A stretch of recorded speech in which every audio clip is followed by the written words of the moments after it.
Hello everybody, welcome back to another Buns video. Today I will be going over how all the teams in the SEC West will finish.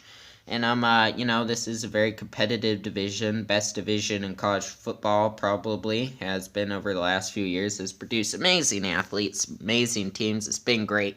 So this division will have national implications, playoff implications. I will, if this video does get enough likes and comments, I will do my SEC East team later, or my SEC East preview later. But so let's do this first off. And in the background, I will have my top 10 quarterbacks video running, because I assume you guys won't want to look at my face, as I assume most of you are men. Now the ladies, that might be different. Maybe the ladies would like to check out my face. I just got a new haircut too. But since I assume most of you are guys, we will not be showing my face, and we will be showing football. So, how will these SEC West teams do? Well, I'll work from top to bottom. We'll start with the 7th team and work our way to a number 1 team. And there will be some surprises here, some disappointments. I am not going with the consensus on a lot of this.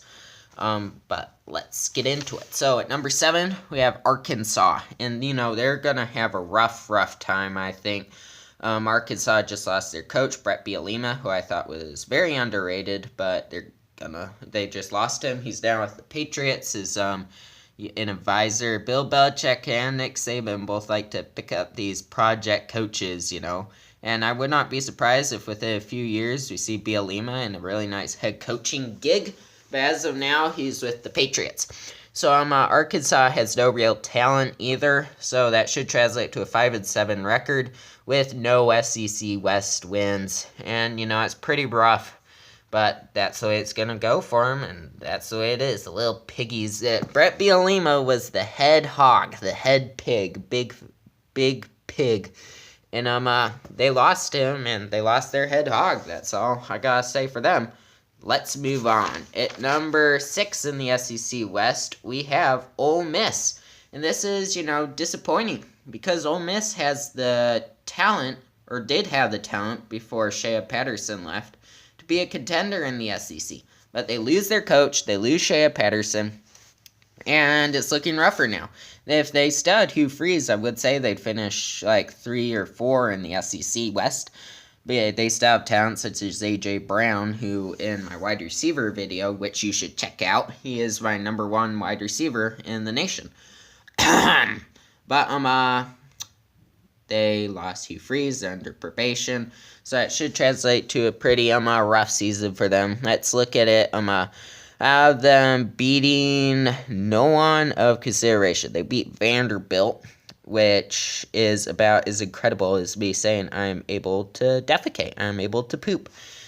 A good football team should be able to beat Vandy, just like a good football team should be able to take a dump or be potty trained.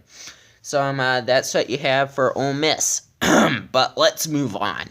Next is LSU. And I've grown up. LSU has been an ultimate rival for me. They've been the villain. They've been huge. They're like, for a while, they were like Miami was in the 90s. Just great.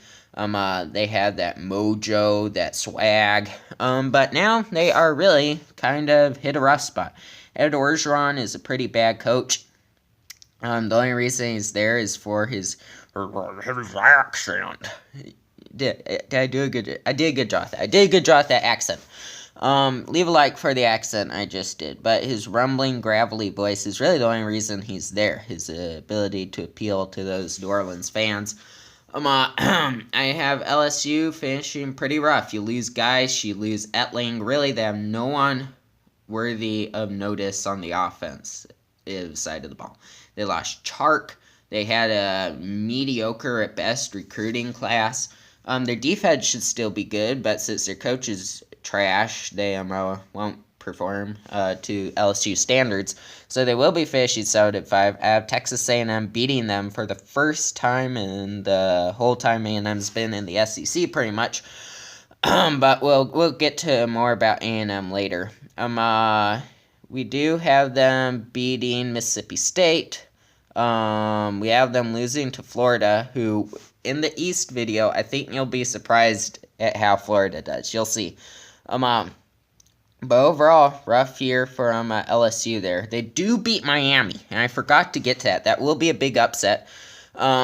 Miami, I feel, you lose Mark Walton, you lose a few guys. I think Mark Richt is kind of overrated. Miami did win some really close games last year that, maybe they don't win 50-40% of the time. And, your luck doesn't last forever, and I don't think it will for them this year either. So, I have LSU beating Miami. LSU, even though they have a bad coach, they have the talent where they can play at a high level at times when they feel the mojo going, the swag, and I think they will beat Miami. But I do not see them playing at that same level again the whole rest of the year. LSU's hard to predict, guys. Some weeks they bring it, other weeks they don't. But I'm trying my best. That's what I have. At number 4 in the SEC, it's 7-5 SEC West, we have Auburn. And a lot of people might be surprised by this because Auburn beat Alabama and Georgia during the regular season last year. First off, they are in a tough division, but also I feel Auburn in a division, in a conference that's won in the trenches, the ground and pound. They lost pretty much their whole offensive line. And I feel their offensive line was the biggest catalyst for their success last year. It was huge for Kerryon Johnson's ability to run the ball and their ability to keep off those Alabama and Georgia pass rushers. They basically neutralized Georgia's tremendous pass rush of Davin Bellamy and Lorenzo Carter. So they lose that whole O-line this year, and they lose their whole secondary. And I do not think that will translate to success. Also, I feel Jarrett Stidham is a very good pro prospect, but I do not think he's necessarily a great college quarterback due to his lack of mobility, which I feel is just so huge for college QBs these days. I think it'll make their offense one-dimensional. Gus Malzahn's best offenses have been with dual-threat QBs. As we look at the schedule, you can see there will be LSU. I feel LSU's just such a streaky team. I think Auburn will beat them. I do have them losing to Mississippi State, which is, Auburn will be playing at Mississippi State, one of the most hostile environments in college football. Those cowbells are pretty much Chinese water torture. So that's how Auburn's gonna finish. That'll be something else. And I do have them losing the Iron Bowl. But do you guys think Auburn will do that bad? I think they will. But let's continue. So the third team in the SEC West will be Mississippi State, I feel. Mississippi State is really underrated. Even though they lost Dan Mullen, I do think they'll do well this year because of their excellent quarterback, Nick Fitzgerald. I think he is a really underrated QB. I feel their defensive line is extremely good with Montez Sweat, who will be a first-round pick probably, and Jeffrey Simmons, who is a nasty interior defender. And also they just have that super scary home environment. So I have them going 9-3. Their schedule is pretty easy compared to some of these other SEC West teams too. I have them winning all the games you think they'd win, and a few of the games you don't think they would. I have them beating Florida, Dan Mullen's new team. That'll be interesting. I feel like they'll bring a little more effort against him. And I think Florida will be scared of that Mississippi State home environment. And I also feel Nick Fitzgerald matches up well against Florida's defense. So there's Mississippi State. Now let's go on to the number 2 team in the SEC West. And it will be Texas A&M with their new coach, Jimbo Fisher. I have them going 11-1. You might be like, whoa, what are you talking about, man? Well, let me explain. Texas A&M has always had a ton of talent. They've had Mike Evans, Johnny Manziel, Christian Kirk. At one point, they have 4 pro wide receivers on the same squad. Speedy Noyle, Ricky Seals-Jones, Christian Kirk, and that one other guy, Josh Reynolds. So they have been consistently having great recruits. They didn't have the coach to call the plays, though. Obviously, Kevin Sumlin was a very bad QB. Not QB, coach. He blew that UCLA game. I mathematically figured out, if at the end of the third quarter, Sumlin had just taken a knee every play and run down the clock, he would have won. It was basically mathematically impossible to lose that game, and yet he found a way, which is truly astounding. So now they have a new coach in Jimbo Fisher. I feel like his coaching style will translate well to the SEC, that ground and pound offense. I feel Travion Williams is really being slept on. He's an excellent running back when he gets carries.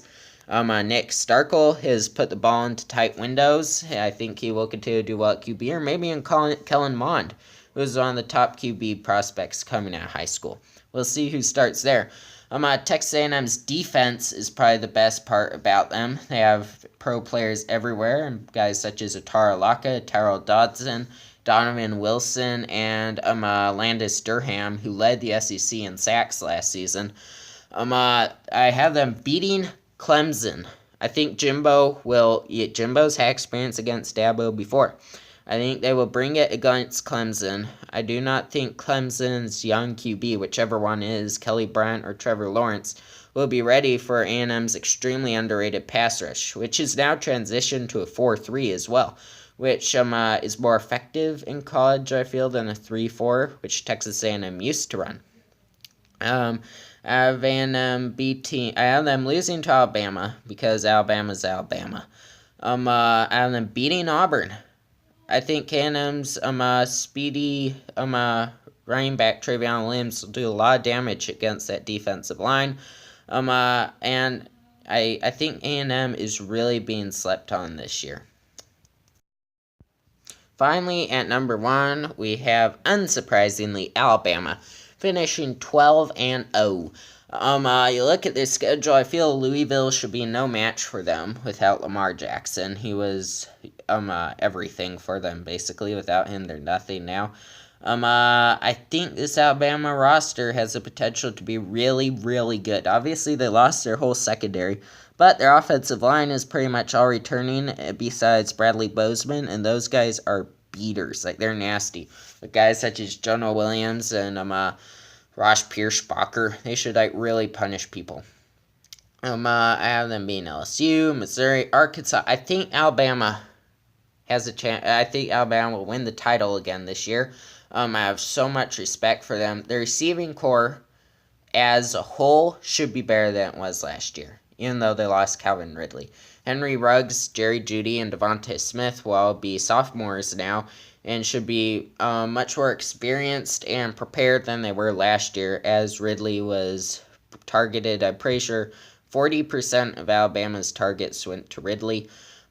This year it should be a much better rounded wide receiver group. We'll see what they do with the quarterbacks. I think Jalen Hurts will be the starter based on Saban's personality, but you never know. It'll be in and out between those two. Whoever's starting for them is a really good QB. That's the point. So I think this is Alabama's year to win it all again. They have great running backs and Damian Harris and Josh Jacobs and that other guy, where his name was. I think it's Alabama's year. Obviously, the biggest surprise in this video was Auburn doing so poorly and Texas A&M doing so well. I could maybe talk about that later more if you guys want. But so that's our finish for the video. That's how teams are finishing. Let me know if you agree. If you want to see more of these previews for the SEC East and other divisions, leave a comment, a like, and subscribe, and buns out.